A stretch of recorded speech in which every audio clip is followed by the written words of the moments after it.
Hello, this is Dr. Ron Valdesari, Deputy Assistant Secretary for Health in the Department of Health and Human Services, and we're talking to you from the International AIDS meeting in Austria, Vienna, and it is my privilege to be joined by Ambassador Eric Goosby, the United States Global AIDS Coordinator.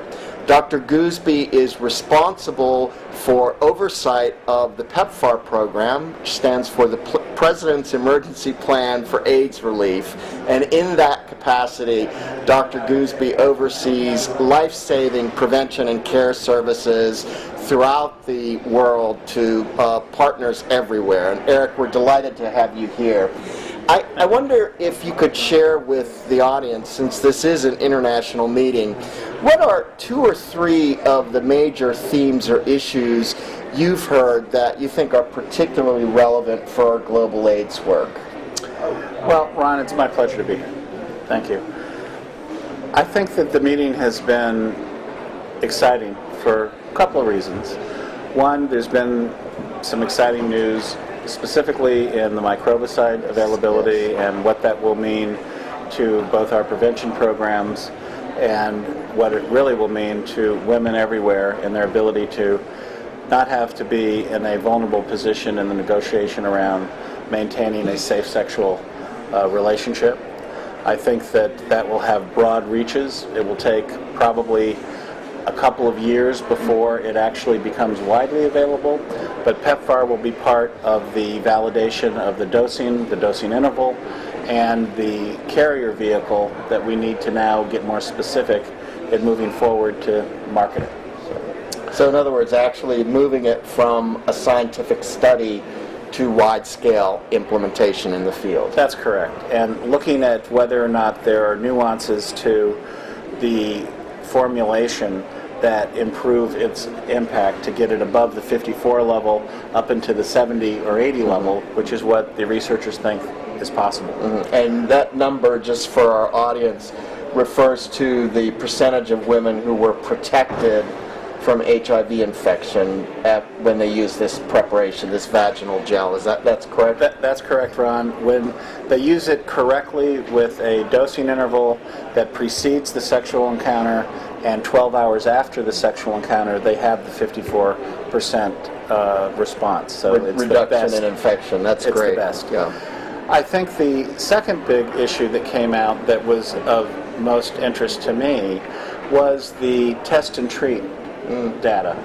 The idea that you can actually decrease infectivity in an individual and demonstrate in a population that the number of people who've seroconverted with HIV actually drops.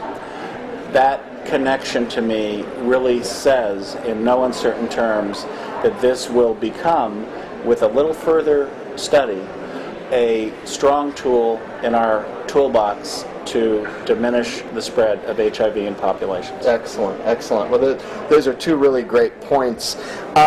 Wonder if we could maybe just switch a tad here. And Ambassador Goosby, I know you're well aware of the fact that the President and the Secretary of the Department of Health and Human Services last week released a national HIV/AIDS strategy for the United States.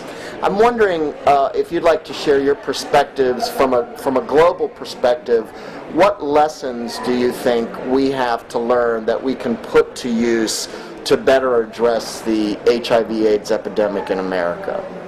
Sure. Well, I know that you're going to play a central role in implementing the new strategy. First of all, the world applauded the development of the strategy, and I think our own country, the United States, will be well served by it. The only areas that I think we will really perhaps inform some of the work that might move with their national U.S. strategy is the aggressiveness of our technical assistance. I think the central piece and role that the Ministry of Health in my context plays, the Department of Health in the domestic context will play, I think will be a central convener of the resources, the knowledge, and a deployment launch off of which a rational targeting of high-risk groups can be best realized. Yeah. So moving into those populations that are participating in high risk and have the highest seroprevalence rates, men who have sex with men, injection drug users, in some communities sex workers, transgenders, are all at a point where our medical delivery systems have not maximized their ability to identify, test, and enter them and retain them in care. Strengthening those mechanisms will, I believe, off of our international model, be informed by how we have aggressively partnered with ministries of health in our partner country centers. Good. And I also know from the important work that PEPFAR has done and continues to do that just like in the countries where you work, in the United States, we absolutely have to bring all of the players to the table. The government is playing a central role, but the government alone can't do it without the support of other parts of society, whether those are community-based organizations or the healthcare system, as you said, faith-based communities, and I know you live that every day in your work overseas. So let me end there, and Eric, on behalf of our viewers, thank you for your time. I want everyone to know if they want to learn more about the National HIV/AIDS Strategy, please by all means visit AIDS.gov where you can read about the strategy. This is Ron Valdesari signing off from Vienna.